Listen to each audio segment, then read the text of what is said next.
തിരുവനന്തപുരത്ത് Isara premium eye care പ്രവർത്തനം ആരംഭിച്ചു. ആശുപത്രിയുടെ ഉദ്ഘാടനം പ്രിൻസ് അവിട്ടംതിരുനാൾ ആദിത്യവർമ്മ നിർവഹിച്ചു. 100 പേർക്ക് സൗജന്യ തിമിര ശസ്ത്രക്രിയ ഷൈൻ 2025 പദ്ധതിയും പ്രഖ്യാപിച്ചു.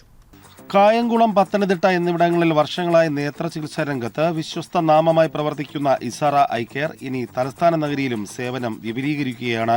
മധ്യ തിരുവിതാംകൂറിലെ പ്രശസ്ത നേത്ര പരിചരണ സ്ഥാപനമായ ഇസാറ ആധുനിക സൗകര്യങ്ങളും പരിചയസമ്പന്നരായ വിദഗ്ധരുടെ സേവനവും ഒരുമിപ്പിച്ച് മികച്ച നേത്ര പരിചരണമാണ് നൽകുന്നത്.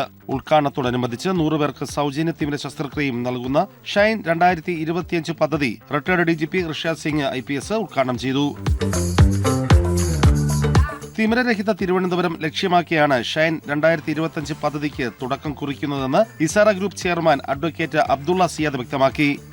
Group medical director doctor Shine RS, Isara director Maxwell Francis, head of clinical services doctor Joseph Xavier, regional manager Umesh, Kesavadasapuram ward councillor Amshu Vamadevan, public prosecutor advocate Manu Kallampally, John Square ഉടമ Abraham Kurian, centre manager Mathew Thomas എന്നിവരും ചടങ്ങിൽ സംസാരിച്ചു. കൂടാതെ സാമൂഹിക രാഷ്ട്രീയ രംഗത്തെ മറ്റു പ്രമുഖരും ചടങ്ങിൽ പങ്കെടുത്തു. ഉദ്ഘാടനത്തോടനുബന്ധിച്ച് ഒക്ടോബർ 31 വരെ സൗജന്യ കൺസൾട്ടേഷൻ ലഭ്യമാക്കുമെന്ന് മാനേജ്മെന്റ് അറിയിച്ചു. ACV news, Thiruvananthapuram.